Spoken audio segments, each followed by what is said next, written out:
Good evening and welcome to the Development Management Committee. I am Councillor Peter Gregg, the Chairman of the committee. Before we start the meeting, I need to make the public attending aware of the following. We're not expecting a fire drill, so if the fire alarm goes off, please make your way out of the nearest emergency exit and gather at the front of Runnymede Hall. Meetings of the committee are webcast and broadcast on the internet. If you're seated in the public area of the council chamber, it is possible that your image may become part of the broadcast. May I ask the Development Management Committee members present who are seated in the chamber in the front row of me to introduce themselves, stating your name only. Starting on my left, please. Thank you, Chairman. Councillor John Anderson. Councillor Alan Taylor. Councillor Alan Aycott. Councillor Hannah Barton-Brown. Councillor Kieran Bowker. Councillor Jackie Thornton. Councillor Chas Mumford. Councillor Tom Skip. And lastly, Councillor Colin Riley. May I ask the officers present to now introduce themselves? Again, starting on my left, please.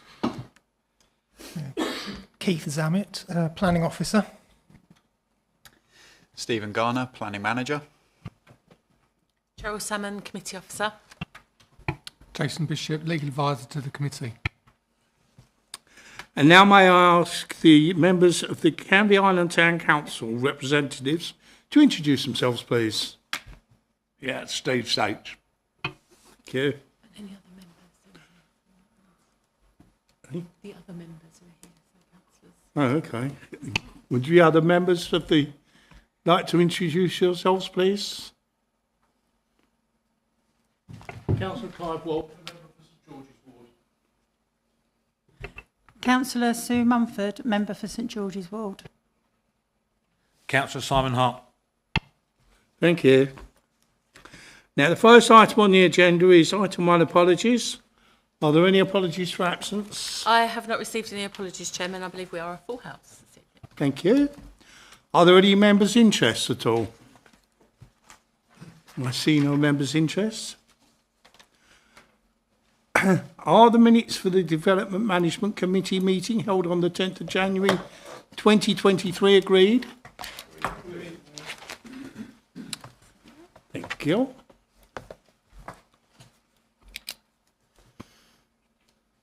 Which one we sign? Above or below? Yeah, it doesn't matter.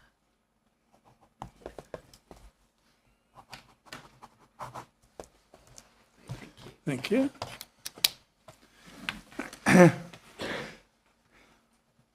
Item number 4, public speakers. There are public speakers this evening as follows. Agenda item 1, Miss Howard in support. Agenda item 2, Mrs Floyd in objection, Mr Smith in support, and Councillor Walter as a ward member. Okay. No deposited plans? They are, so it's fine. Oh, okay. Item 5.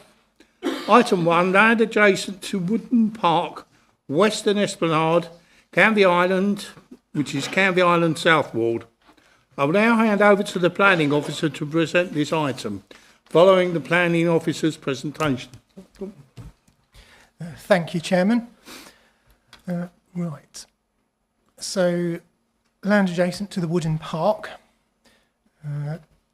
This is Western Esplanade, the location of the proposed pavilion building here. And you can see the existing car park that's opposite Lee Road. Aerial view of the location, just showing the playground there, the beach. Current condition of the site, just a grassy slope. The other direction.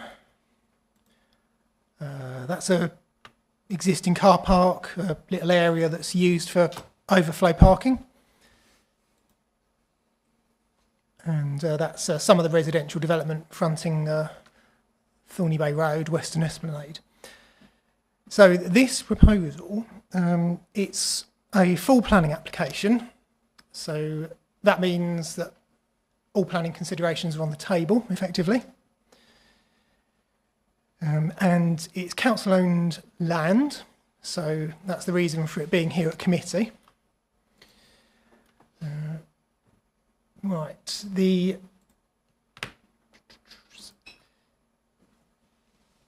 skip on. Right. This is the proposed building.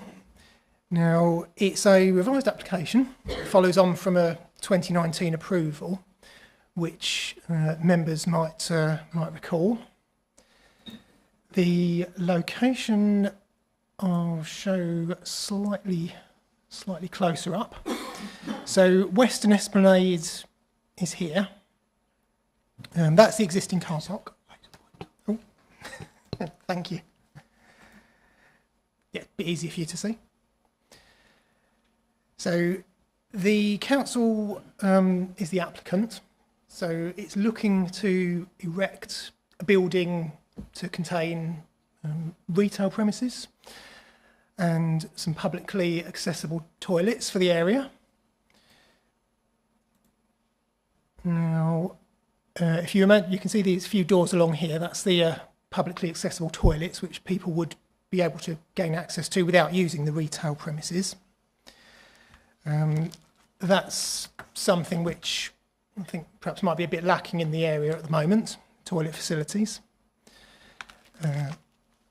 It's proposed to have opening hours of 7:30 in the morning until 11 o'clock in the evening, which might sound like quite long hours, but the reason for that is to allow a degree of flexibility for any potential retail tenant who was to come forward, because none has been identified at the moment.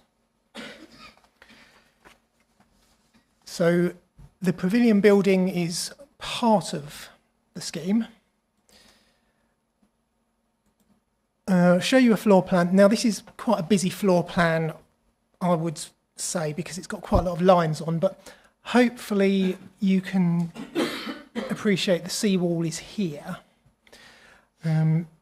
This is the retail stroke catering offer that's envisaged.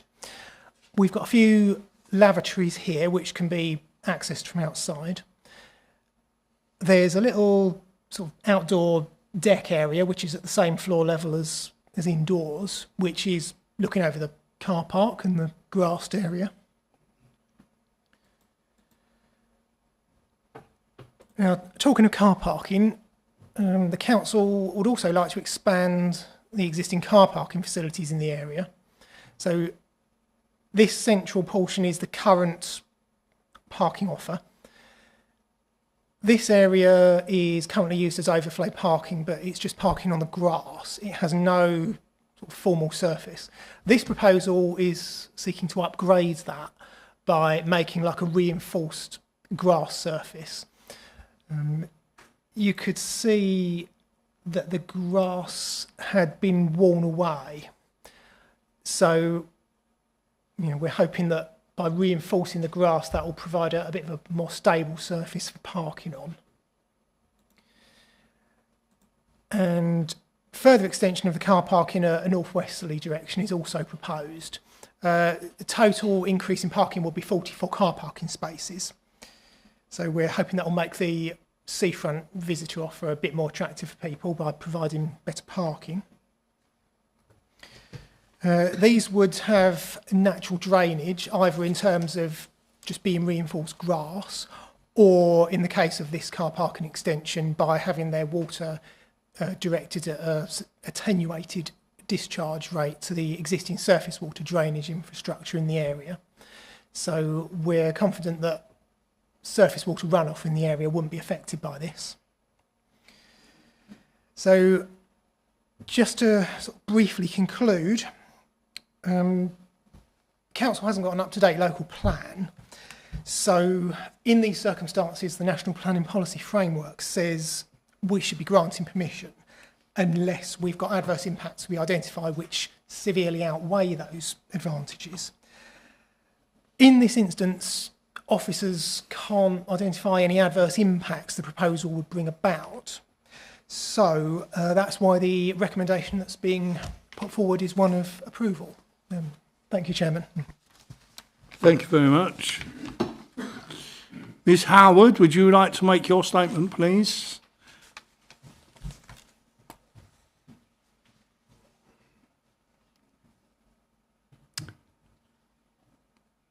Before you start, you've got 3 minutes. Good evening, When you're ready. Good evening, councillors. Since its heyday, the 1960s, Canvey has seen a general lack of investment in its public infrastructure.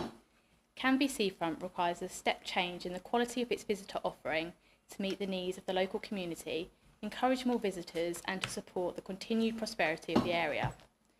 As a result of the need to address a range of issues on Canvey Island, including the seafront, a coastal community organisation was set up. The seafront is a top priority for the coastal community team, based upon the urgent need to bring the area up to standards expected of a 21st century visitor destination. The Seafront Group has been helping to inform a master planning process for the seafront. A draft master plan was produced in 2018, derived from extensive consultation with local stakeholders that included interviews and presentations with businesses and community representatives. The features of this master plan relating to Thorney Bay were well received and have formed the basis for this scheme, which has been successfully funded by the Coastal Communities Funding. Castle Point Borough Council seek planning permission for a new pavilion at Thorney Bay and an associated expansion to the existing public car park. Improvements to access pathways also form the first phase of the regeneration for Canvey Seafront. Detailed plans for the Thorney Bay scheme have been developed with continued consultation with the community coastal team and its members. This application forms a revised submission following the grant of planning permission in December 2019 for a new pavilion in the same location. As such, the principle of this development has already been established. The revisions to the design and form of the building, evident as part of this current application, have been based around scheme viability. It is considered that the high-quality design of this proposal and the proposed revisions will enhance the area and provide an iconic building to complement the range of buildings and features of interest which make this resort a high-quality coastal destination. Great care has been taken to achieve a design which is both high quality and sensitive to its coastal setting.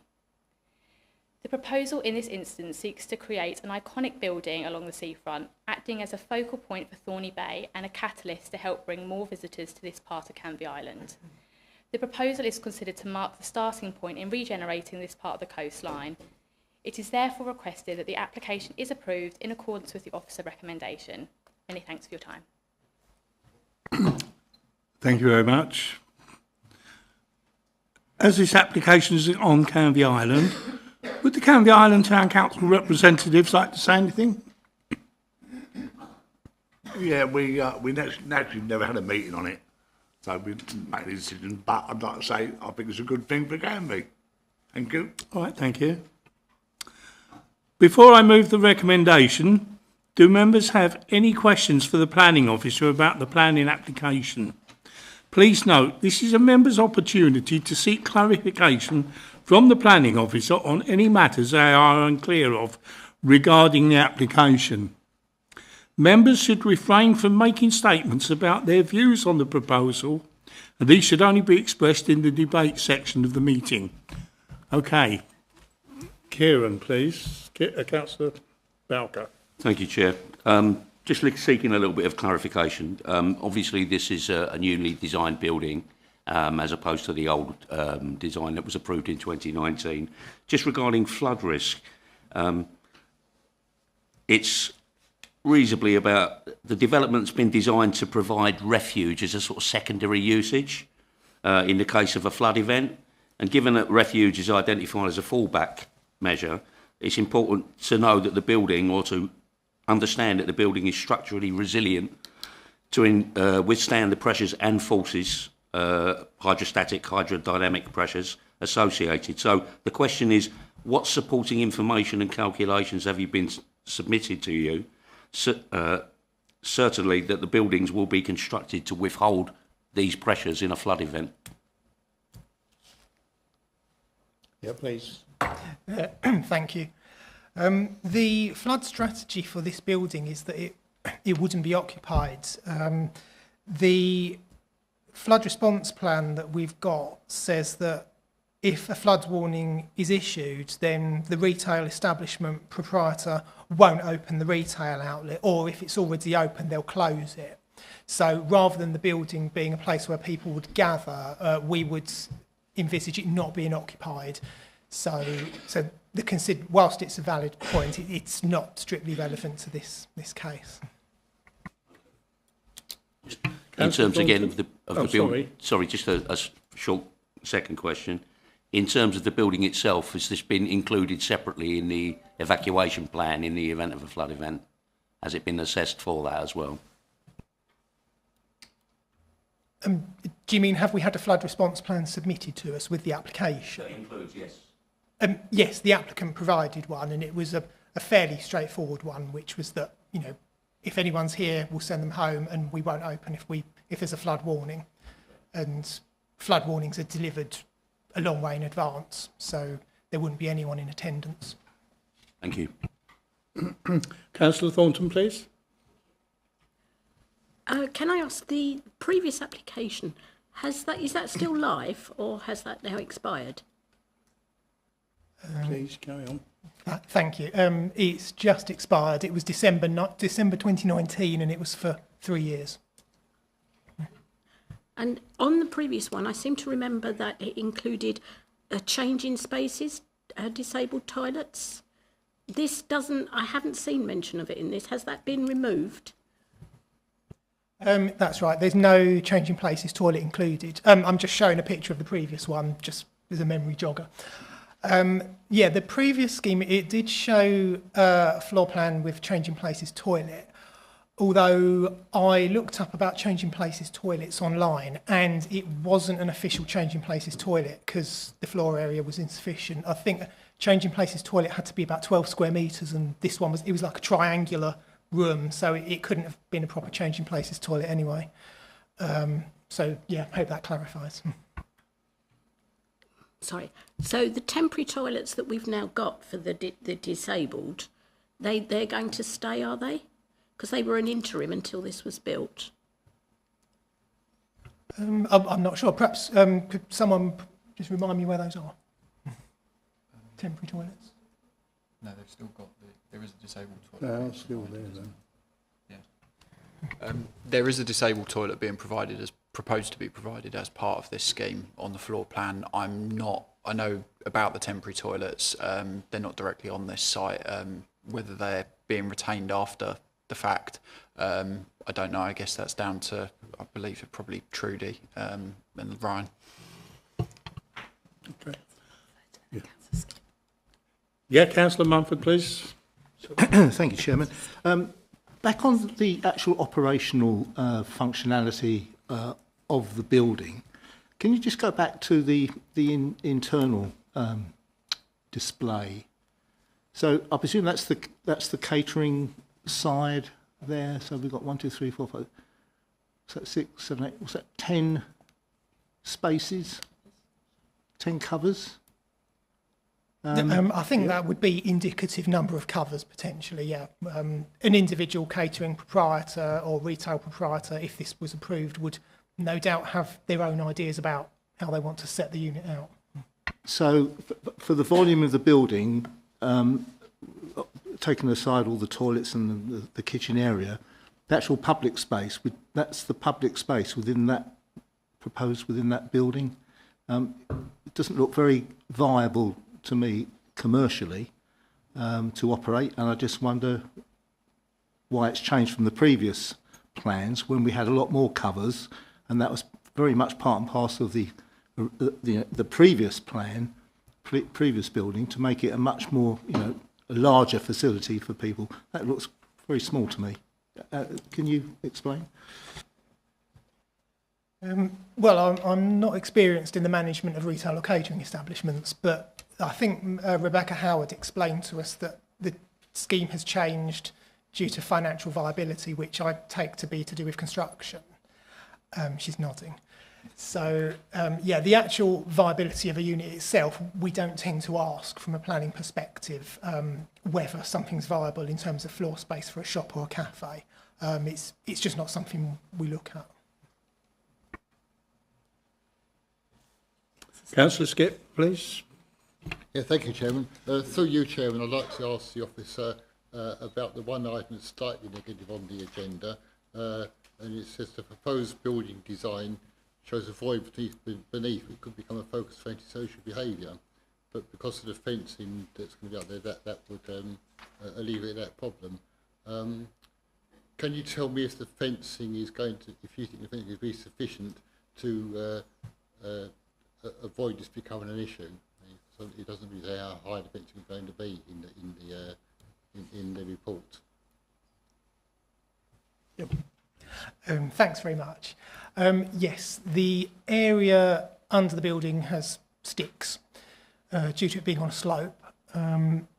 Although I very much doubt you can see it well on the screen.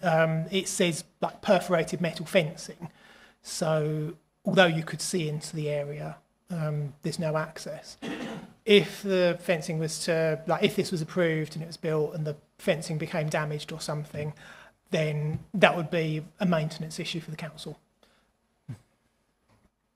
But would the fencing be of sufficient height to prevent access 100%, or is that possibly could still get in there? From what I can see, it completely encloses the area from ground up to the sort of floor slab. So yes, it's no access really. Councillor Aycott, you've already had one go.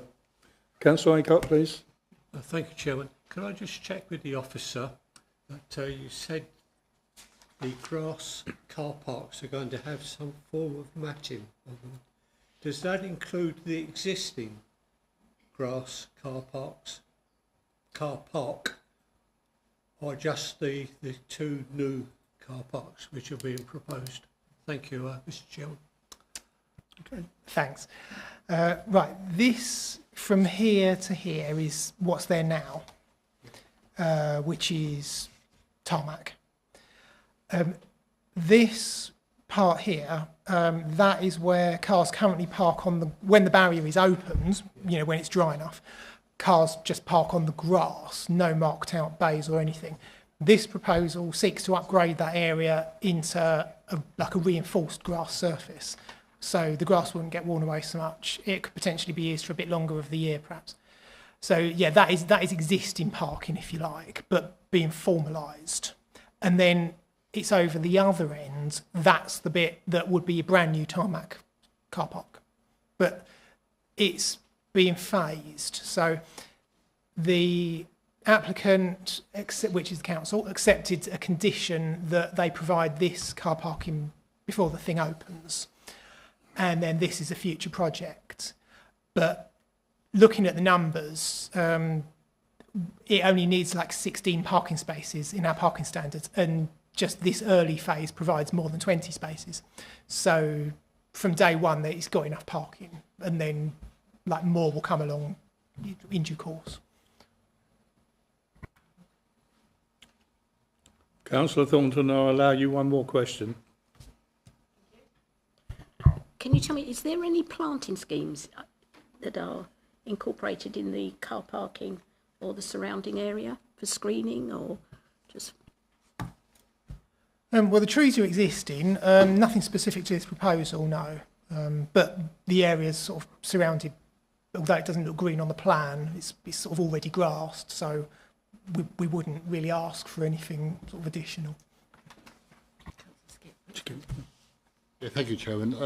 This is just one very quick question, following on from Councillor Aycott's question about the existing car parking area.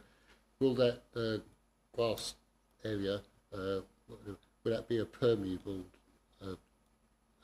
surface? Yeah, it is. Yes, Councillor Skip, it will be, yeah. Okay. Take it there's no further questions. Right, the planning officer's recommendation is that the planning application be approved subject to the conditions as set out in the report before you. For the purposes of debate, I move the recommendation. Please note that members will have one opportunity to speak during the debate section of the meeting. Who would like to speak first?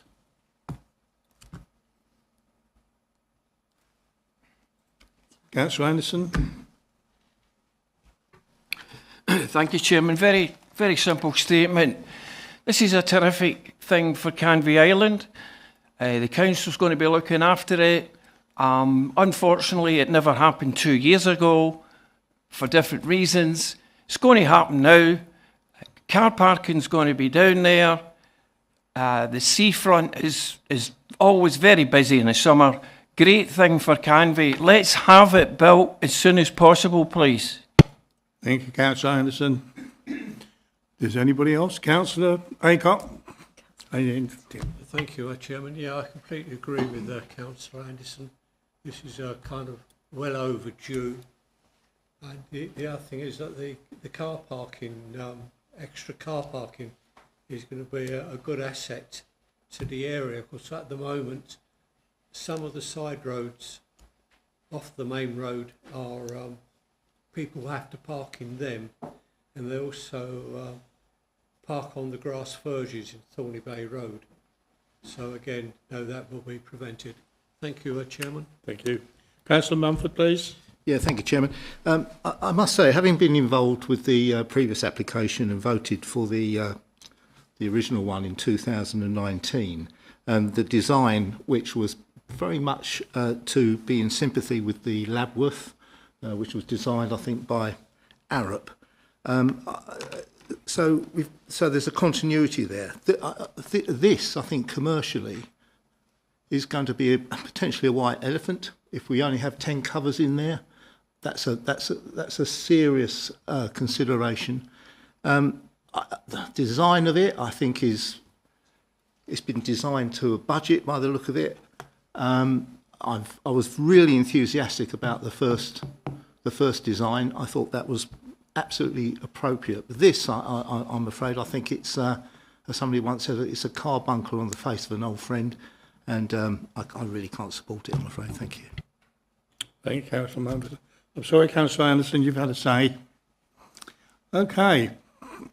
Anybody else? Oh, Councillor Skip. Yeah, thank you, Chairman. I mean, like my colleague Councillor Mumford, I do think the previous design was more aesthetically pleasing than the current design.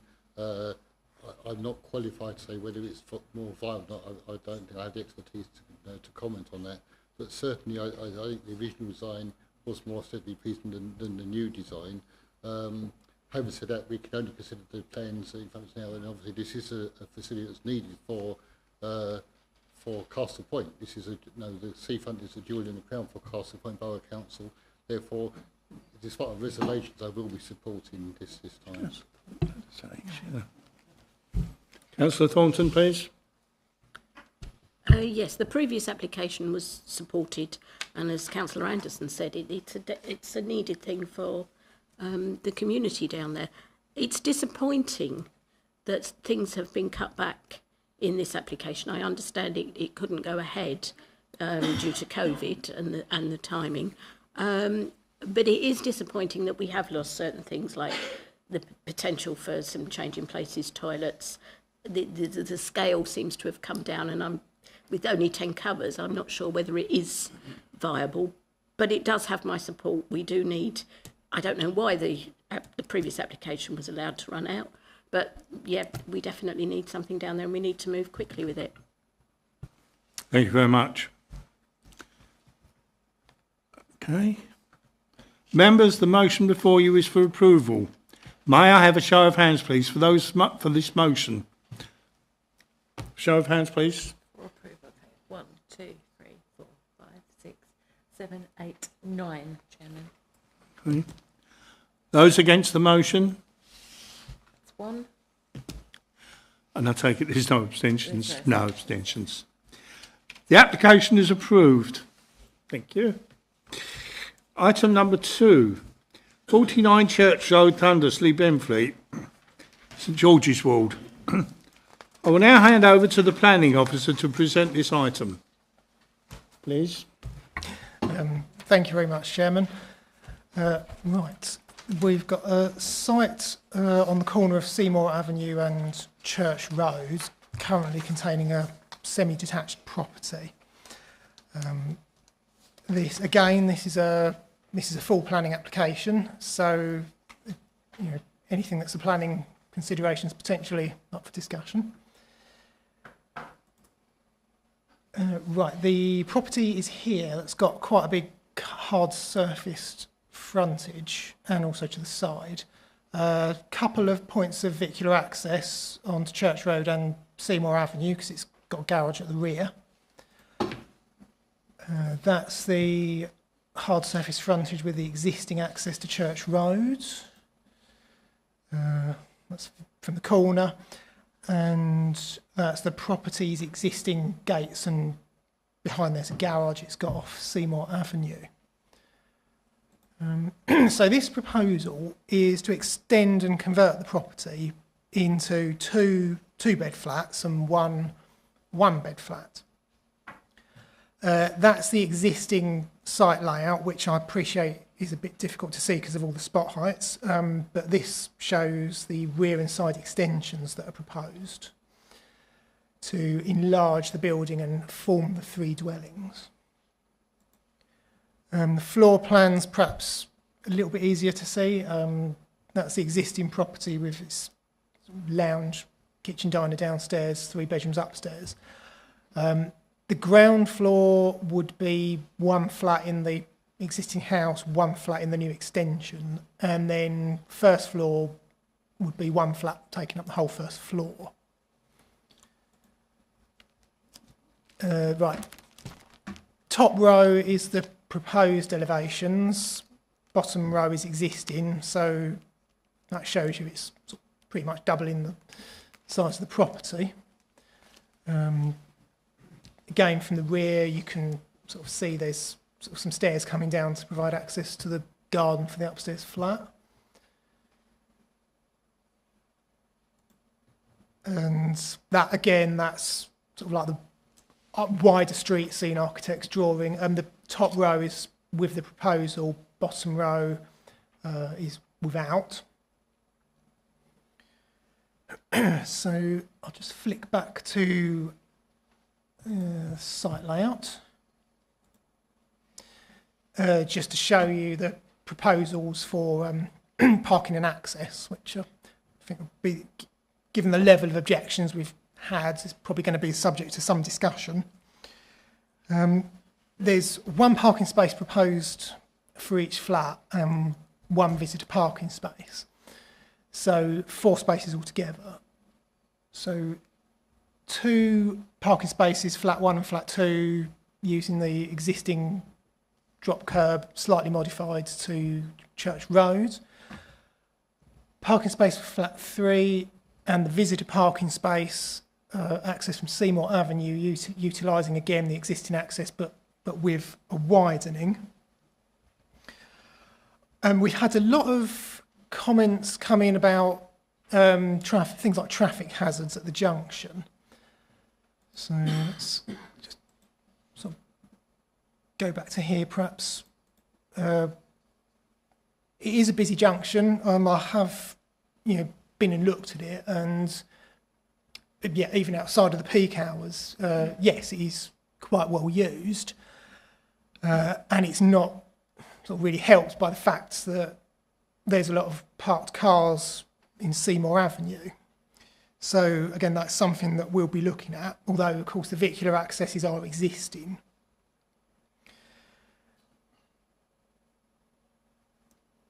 I don't want to say too much more at this stage because I think members are going to want to come up with their own points.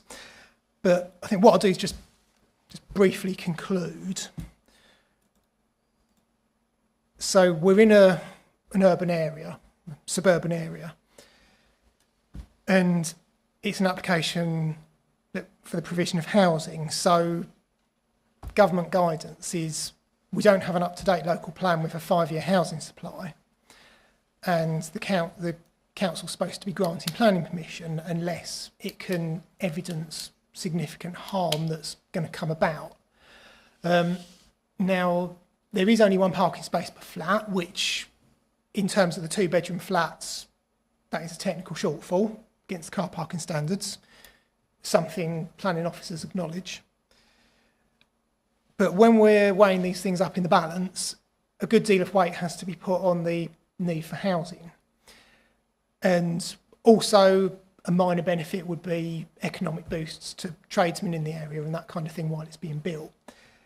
The parking counts against the application because it doesn't provide what it needs to. But the amount of weight that planning officers say can be put on that is not as great as the weight in favour of providing housing with the application, because the government says our local plan's out of date, a tilted balance applies, the bar is high for refusing planning permission when you're in that situation. So planning officers' advice is for approval. Only thing I would say is the recommendation that's in the agenda. We've had a suggestion of an additional condition for charging points, which I think is probably a wise idea. Even though building regs require them, we can also put on a planning condition for electric vehicle charging for the houses if the committee decide to approve. So with that additional condition suggested, I'll hand back to you for the time being, Chairman. Thank you very much. Mrs. Floyd, would you like to make your statement, please?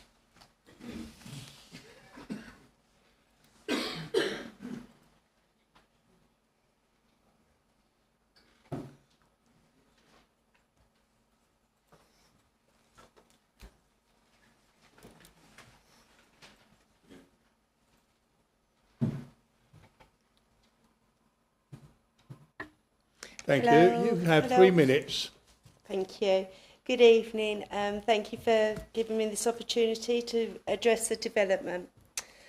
Firstly, myself and my family have lived in Seymour Avenue for over 30 years. In this time, this has been an extremely dangerous and hazardous corner to which your planned development. The residents of this road has been in regular contact with the ward councillors on numerous occasions regarding the situation with parking, and I am extremely disappointed that we were not able to have site visits as you would have had first hand to what the residents have to put up with on a daily basis. The application lives on the corner of Church Road into Seymour Avenue, which is dangerous and hazardous. Every day, due to many trading estate of ongoing traffic, we have to put up with overflow of parked cars, lorries, speeding cars, and have at least 2 to 3 ambulance services use this road on a daily basis. Not only is the road overfilling with vehicles, we have Tyrrell's NHS Health Centre that does not have enough parking for itself, so the overflow cars then park down Seymour. If a proper observation had been done with traffic management company, the application would have been refused on this alone. If you were to grant permission tonight, how would building have work been able to carry out? As you would have to close Seymour Avenue, even if there are 2 lines, as it states in your report, and it goes down to 1 lane, the sheer weight of the traffic and vehicles on the road would be putting into public in turmoil and danger. The garage that is being intended to knock down was built in the early 1960s. This should have been inspected for asbestos on the roof and the existing building. I've not come across any report on how the developer intends to deal with the situation.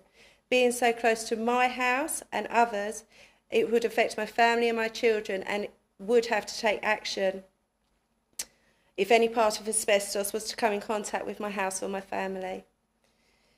With not enough parking allocated and being acknowledged a dangerous and hazardous corner of overdevelopment on a corner plot, but the refusal of smaller development on this land in the past 4 applications. How can it be okay to build even bigger now? By supporting this development, it can only lead to more overdevelopment in our area, and I do understand that Greenbelt must be protected, but the correct knowledge and reports must be carried out and taken into consideration, and the livelihoods and accessibility for our local residents. From one queue to another, The congestion of turning left from Church Road into Seymour causes delay and tailbacks up to the main junction of Tarpots. No full highway congestion count has been done for full overview or evaluation, so no true data has been produced to help with this situation. Thank you for your time. Thank you.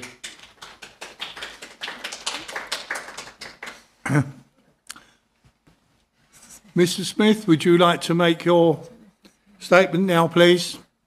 I didn't see him from the meeting, so he may not be here. No. Sorry? Mr. Smith, Mr. Clive Smith? Is that you? Right. Sorry, you weren't here at the beginning of the meeting. So. It's all right. That's okay. You make your way down. That's okay. You've got 3 minutes. You have 3 minutes as well. Do I press that? It's red, it's fine. Okay, 3 minutes. So I'm speaking on behalf of the company applicant, as the applicant. So I think, having read the report on this site, in terms of development, it's been recognised that the previous developments were too close to the edge of the road. So in recognition for that, it's been pulled in, which naturally led itself to a flat development. And I think the key 2 points, and I realise it is emotive, very much so, the key 2 points is the traffic congestion and the parking requirements. The area is sustainable. It's a sustainable site in terms of local transport and facilities, and therefore the parking requirement, in my eyes, is adequate as submitted. And just drawing on a couple of points from the report, it does say that the main objection from the local residents and the sentiment expressed that this area cannot satisfactorily accommodate more vehicles or on-street parking. It specifically says the view is not shared by the Highway Authority, and I failed to see us as individuals being more educated / qualified than the Highways Authority at this time. I'm not, certainly. Its comments on the proposed developments are that there is no objection from the highways.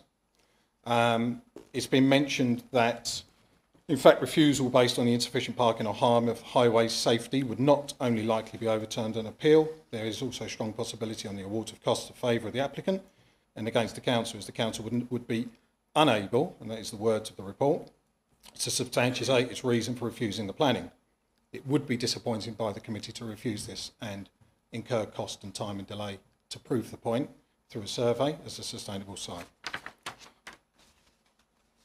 In conclusion, I don't think I'm going to need the 3 minutes, it states here, in the absence of evidence to demonstrate harm, highway conditions, that there is no objections, and the highways have been consulted and they have no objections. There was a condition, I believe, and happy to address that. It then goes on to say the advantage of granting planning permission easily, and the term is easily, outweigh the disadvantages, and that all matters have been raised by interested parties, and none are sufficient to outweigh the considerations that led to the recommendation to approve.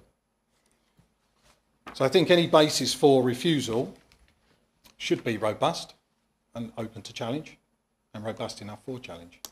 And I think the site does bring additional affordable homes into the area, and the purchasers would be from the area, I believe. So it wouldn't bring an additional burden on doctor surgeries, etc. And that's negligible anyway. Thank you. Thank you very much. Councillor Waters, would you like to make your statement, please? Thank you, Chairman.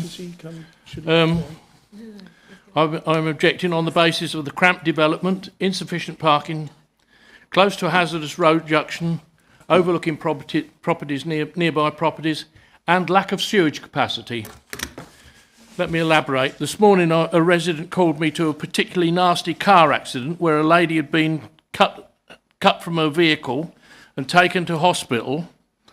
That accident was at the junction of Overton Road and Seymour Avenue. Just a short distance from this proposed development. The damage to what was a particularly new vehicle was appalling. This end of Seymour Avenue, where Tyrrell's clinic is sited, is particularly bad during the weekdays. It's constantly congested. The rest of the time it is simply a racetrack, as per this morning. This site, 49 Church Road, is at the junction of Seymour and the busy Church Road, where heavy vehicles are travelling to and from Manor Trading Estate. To put a block of flats with inadequate parking provision at this junction and with precarious access beggars belief. This kind of development is the kind of development that would attract young couples who frequently are both working and both have vehicles, both prior to them purchasing houses of their own. 3 of my 4 children did it this way, I have to say. Doesn't mean to say that it's an ideal way to set about things. This development is cramped, overlooks other properties in an unacceptable manner, close to other properties in Church Road where the sewage pipes capacity are inadequate. Several of these properties on many occasions back up and end up with raw sewage pouring in out of their toilets. To sum up, dangerous position for vehicles gaining access to and from the property, cramped site, out of character with other properties. Why are we having a semi-detached house suddenly becoming a block of flats? It beggars belief. Lack of sewage capacity, that is my summation. As I say,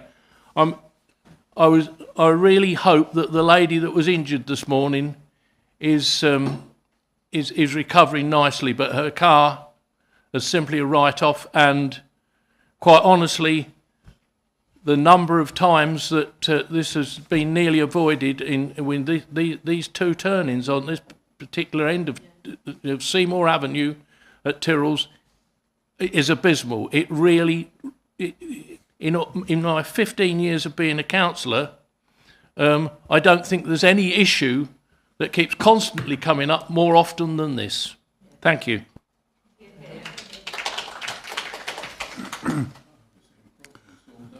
Before I move the recommendation, do members have any questions for the planning officer about the planning application? Councillor Thornton? Doesn't matter. Right. Yes, on the matter of sewage, there's been movement elsewhere in the last few weeks about connecting new development to the existing infrastructure. And I'm curious, there doesn't seem to be any showing that the Water Board has come back and said that their infrastructure can cope with it. Am I correct? Please. Thank you, Chairman. The situation with new properties is they have a right to connect to the existing drainage network under Section 106 of the Water Industry Act. If the existing system doesn't have capacity for the flows from a new development, then it's down to that sewerage undertaker to provide the capacity for the flows. Whether they charge the developer for that is a matter between the developer and the sewerage undertaker. But the long and the short of it is that existing deficiencies in the sewerage system can't be a reason to refuse new developments. So are we aware whether there is an insufficiency or not, or do we just not ask?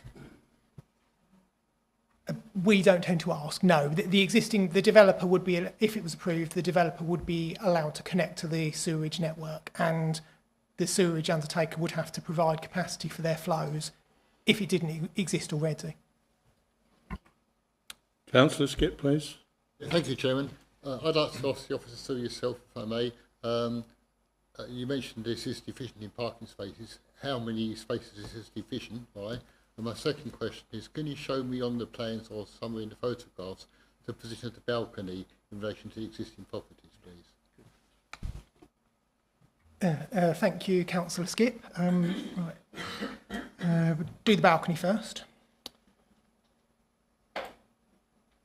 Okay, so this is floor plans of the building. First floor, Seymour Avenue's down the side there. This is the balcony area that's proposed. There's a privacy screen proposed here, which to stop unneighbourly overlooking down into the neighbouring semi-detached house's garden. looking rearwards, it's in excess of 9 metres from the neighbouring house, so that meets our design guidance. Right, parking.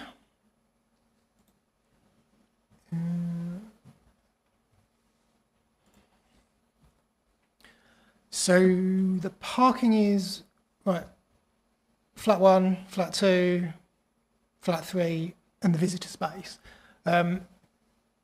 Altogether I make it the requirement being 6 spaces, so one bed flat is 1 space, two bedroom flats, 2 spaces for each of those, we're up to 5, and it has to have 1 visitor space, so that brings us up to 6. And so you've got 4, so yeah, I think that's what you were looking for, is there's a shortfall of 2 spaces. Yeah.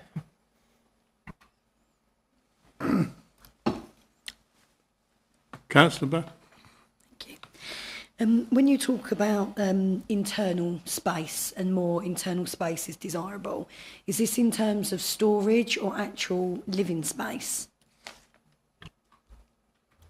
Thank you again. It's the storage, really.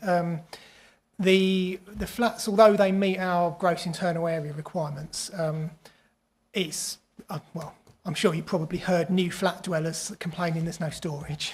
So we are trying to be stricter on providing storage for flats. I spoke to the applicants about this, or the applicant's architect, and they said if you'd vote to approve it, they're happy to redesign the floor layouts to provide the required storage by condition. So where you've got, I mean, to be honest, I don't think you're going to see it on the floor plans because it's quite small, but where you've got like a storage cupboard there and another storage cupboard here, you could make the corridor a bit smaller, make the cupboard a little bit bigger and make enough storage for them, that kind of thing. So nothing substantial like a redesign, but just a little tweak. But of course, you've got to come to the view the proposal is acceptable first. Councillor Thornton. Thank you. Part of the general idea to get people using public transport and cycling and walking includes providing cycle spaces to discourage them from needing their cars. Can you tell me how many cycle spaces have been provided, please? Thank you. Just go back to my previous plan.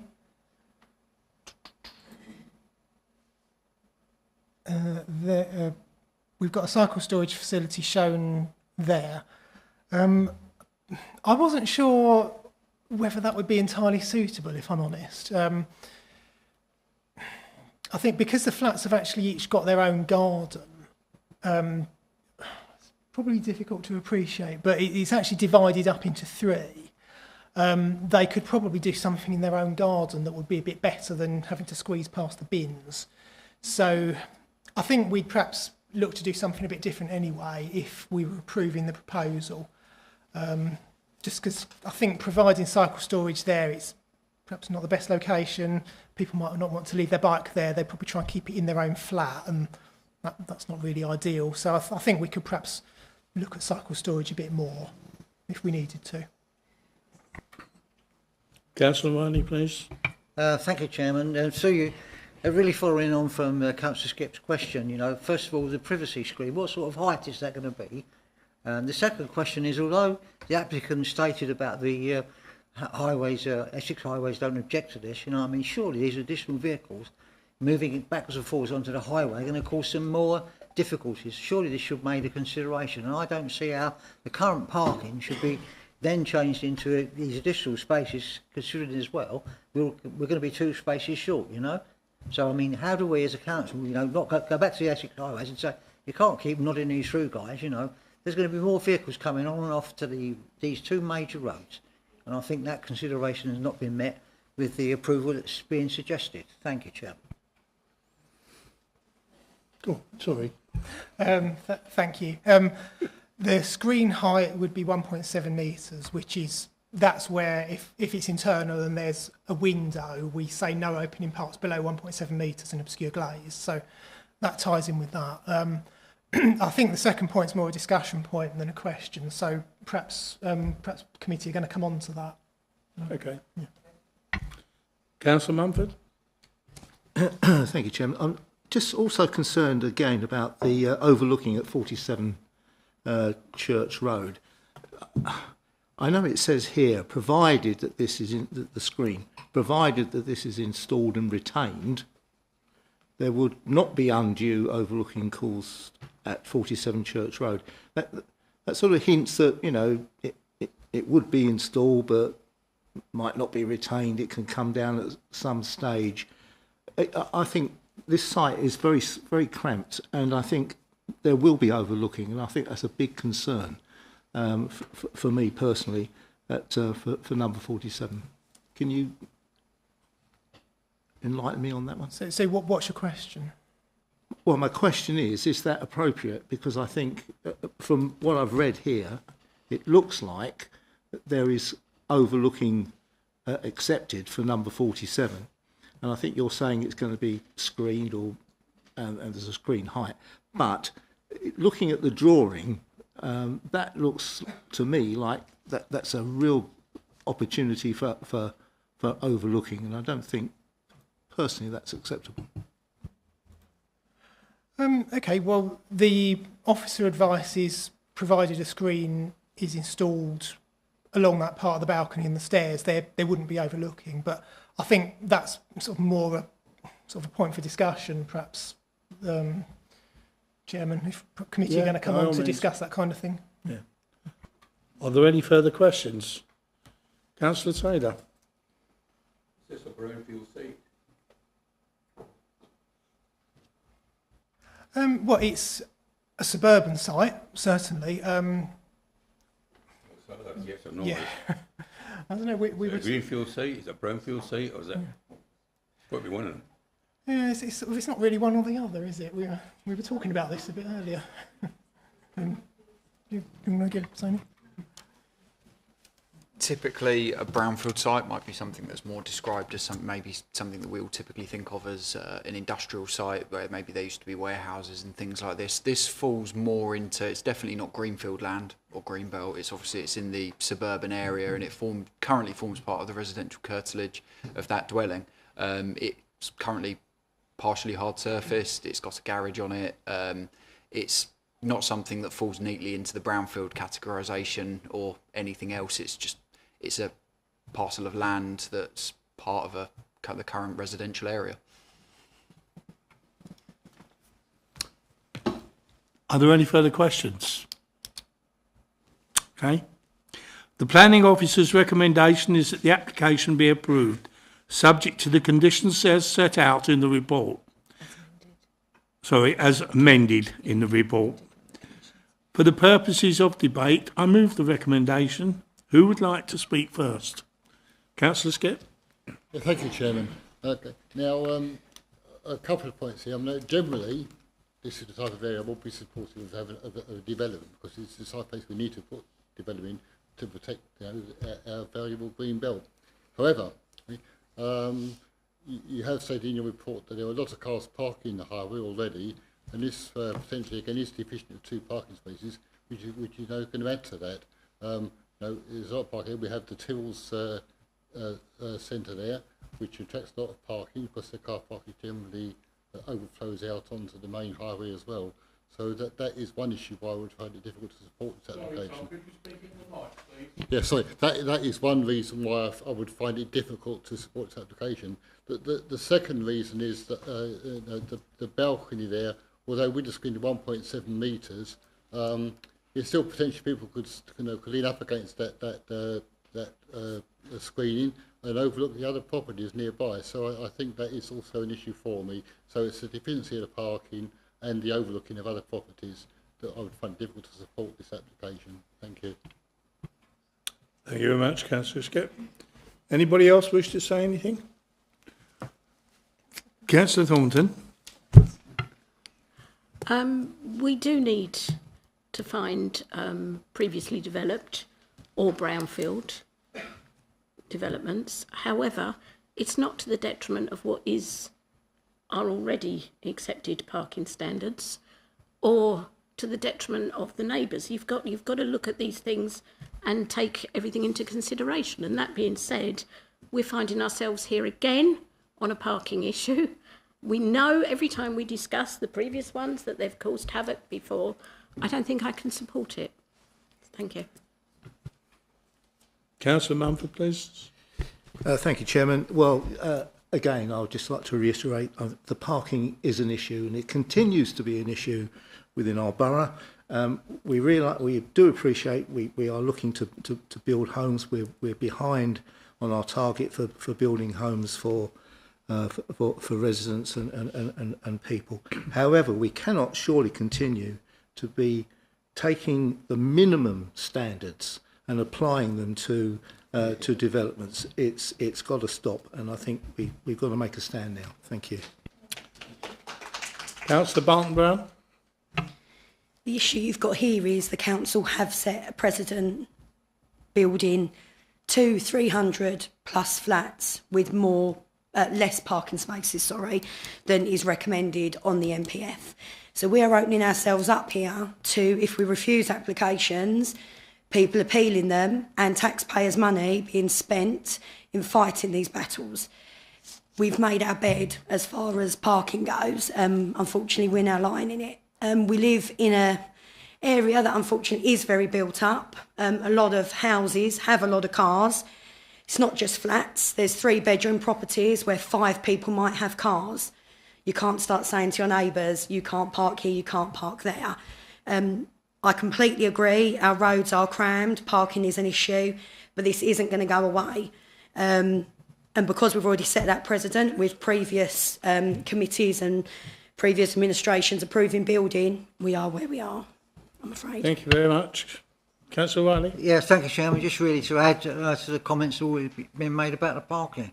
I don't think we set any precedent here at all. This development will create some sort of conditional movements of additional traffic onto an already congested junction, and I don't think it should be approved for that very reason. I don't care why we've built anywhere else in the past. We've got good reason here. We're not meeting our minimum standards, and I think the overlooking point that's been made is a valid point as well. Thank you. Councillor Boker. Just in support of what Councillor Barton-Brown was saying, we've already set a precedent here over many years. We've got all the flats, Manor Heights. We've got about 5 or 6 blocks of flats all the way along London Road.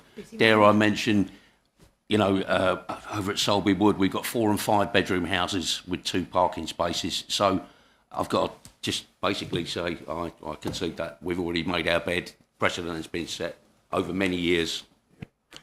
Sorry, Councillor Thornton, you've had a say. Councillor Anderson, please. Mr. Chairman, I tried to get off of Canvey Island tonight. It took me all my time to get up here. The amount of traffic that's going down that way and towards Tarpots, this area is overcrowded at the moment.